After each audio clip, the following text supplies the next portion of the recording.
Okay, a couple of things on last week before we quickly move on. Just pretty much reiterate what I said Sunday night on that after studying the film and meeting with the players and moving on. Just about, you can point the finger at a specific thing that happened in the game, but it's really not it. It doesn't fix what the problem is. The problem was offensively playing good in spurts, but not having a winning performance.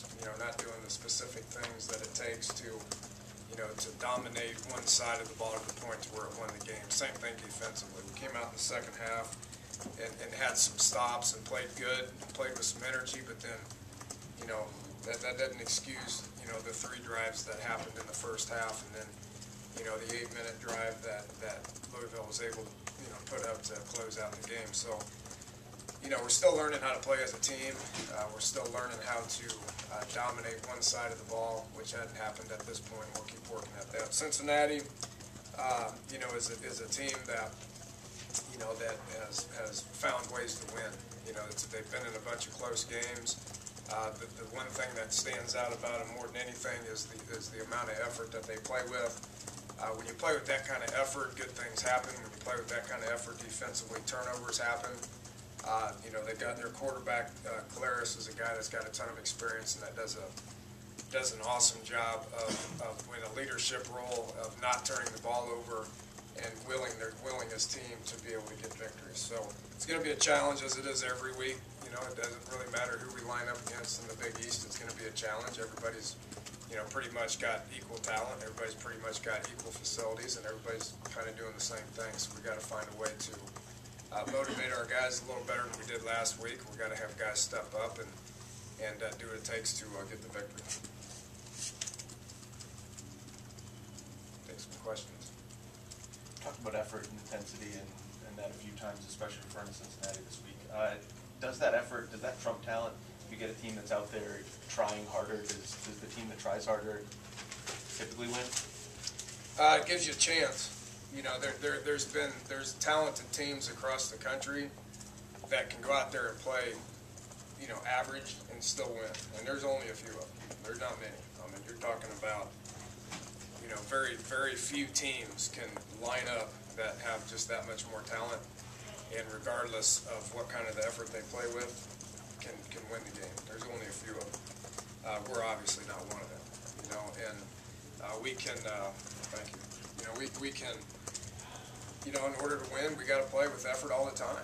There was spurts last week where there was effort, but there wasn't a bunch of it. It didn't happen all the time, and typically, the team that plays with effort all the time in a league that has about the same amount of talent, then the team that's able to play with effort all the time is going to be the team that wins. Is that just mentality?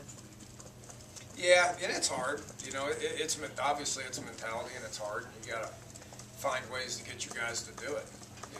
And that's our challenge this week. Our challenge is to get guys to play with effort, play with energy, and whatever we got to do to cultivate that, we got to find a way to do it. I've said that for all year. Our job as coaches is to get the guys ready to go. And it ultimately lands on my shoulders. But there's a whole bunch of people that are in this together. You say that every week it's the same game, the same routine and everything. But this is a game that you obviously can't afford to lose if you want to have any hopes to go to a BCS bowl. How do you approach that with the team? The fact that you're 2 games behind them and the situation. Yeah, it's a lot like it was 2 weeks ago.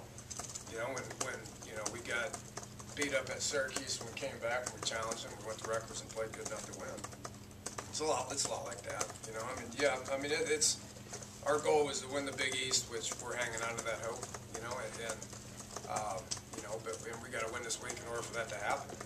But that doesn't change the fact of trying to, stay in a routine and do the same thing every week. What we're trying to obtain, as a program, which, plan on being here for a long time and establishing the way it is all the time, to the point to where this isn't about, thinking that we can get up one week and not get up the other week.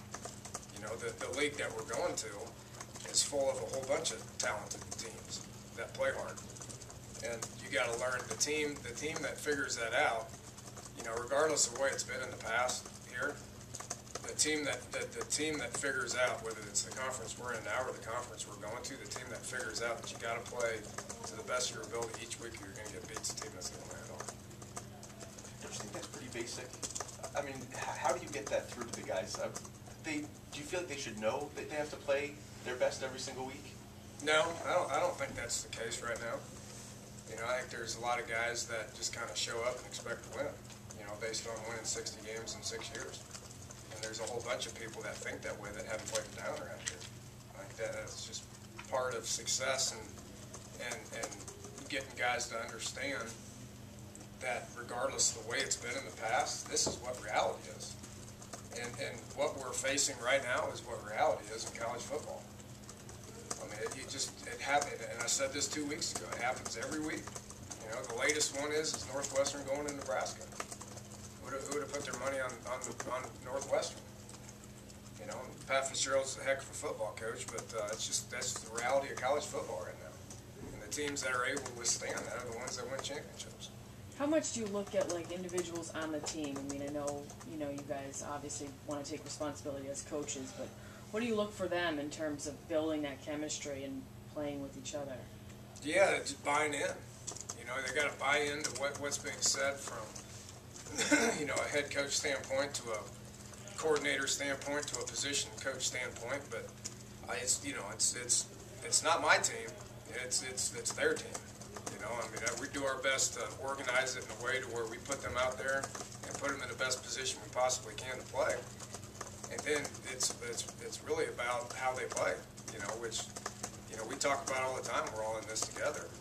But our job is to put them in position to play, and then we've got to have guys that have enough invested into the program, that have enough to them, that step up and give their absolute best all the time.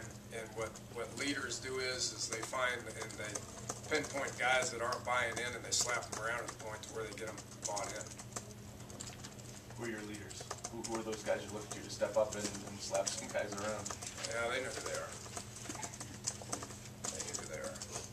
That's something we talk about in our room. Those guys know who they are. Is it happening consistently? No, it's not. And Stegman all year had done almost nothing wrong. I mean, or at least it seemed like it. Did he show himself to be human, or why did he drop a couple of passes in that game, the last game? Yeah, human. I mean, it's nobody felt worse. Nobody felt worse than he did. He made 2 catches that I haven't seen made, period, in a long time. I mean, 2, and then he dropped 2 that were just given to him. But overall, he's playing pretty good. Yeah, he's got to make those plays, but that it just happens. Justin Blackman's the best receiver in college football, and he fumbled again on the goal line. So is he human? I didn't think he was, but he's shown everybody is. Danny, you mentioned the 60 wins in 6 years. This is maybe devil's advocate, but it seems that in the past, the other side has really, really gotten up for the West Virginia game, almost like Super Bowl thing. How hard is it to meet that, if it still exists, every week? Because you look at what Syracuse did one week, and then they just haven't had that same punch since then, and you wonder, is it because who they played the one week and who they didn't play the next 2? Probably some truth to that. Yeah. Probably some truth to that. For a variety of reasons, but real good teams can handle that. Real good teams with with good schemes and tremendous leaders, from coaches on down, are the teams that can handle that and have enough to you to be able to get up for it every week and find ways to win. And that takes 3 sides of the ball, and it takes a whole bunch of people that are in it for the same reasons and want nothing else but for everybody else to be successful. So, yeah, and I've been talking about that with the guys this week already, and we'll continue, too, that, everybody needs to be in it together, and we may go to Cincinnati with 55 guys. I don't know, but 55 guys are going to want to play together, and they're going to want to win the game together. What did you like about your team before Rutgers, based on not before Rutgers, based on the Cincinnati game, Connecticut game? Try again. What did you like before you guys went? Yeah, we play that. We're all lost. Can just go back? If you remember the time in between the loss and the win, right? What did you like that you felt good about that made you think that whatever happened to Rutgers could happen? And is that something you circle this week and make sure it exists again? Yeah, it's a humbling game, you know, and there's, you know, everybody can get humbled pretty quick. And, you know, I think that's what happened up at Syracuse, and we came back and we had a great week of practice, and we went up and we're pretty determined as a team, and, you know, again, did not play good enough on either side of the ball to dominate, to win the game, but we played as a team, especially in that second half, we played as a team to win, and was determined to win, you know, so, you know, coming off a loss again, then hopefully we get a bunch of guys that are together, that pull together, that practice well together, that travel well together, that are pretty motivated in the hotel room, and that all root for each other to be successful when the game when the game kicks off, and cheers for each other when good things happen, and picks people up when bad things happen. Cincinnati run defense, sixth in the country, pass defense 105. What do you see between the two there? They're physical. Their D-line is very physical. Their linebackers are physical. You know, they play the run well. They play with effort. You know, they're pretty good at it. You know, and when you face a team like that, which the tape that I've seen, you know, teams kind of get discouraged with the run and start throwing the ball more and more, which naturally gets you yards, which is why they're not as good in defending the pass as they are the run, based on how many plays people are running the ball as opposed to throwing the ball. So they're good against the run, but that doesn't affect us at all. We're going there with the same game plan that we normally do. How do they stack up overall compared to some of the other teams you guys have seen in conference play? Oh, they're about the same. You know, it doesn't look. I mean, they got good players and good spots, and so do a lot of other teams. You know, it's, you know, talent-wise, I think everybody in the Big East is about the same. You know, and it's you know, there's a whole bunch of good coaches in the Big East. Butch Jones is good. He's a good football coach. You know, and you know where he's been, they've been successful. You know, last year he inherited a winning program and worked very hard and very diligent on getting things the way he wanted them, and they're reaping the benefits from it this year. So, you know, it's the weekly challenge of getting your guys ready to go. You know, we're not overmatched. I mean, we're not going to be overmatched in any of the games that we play in this year.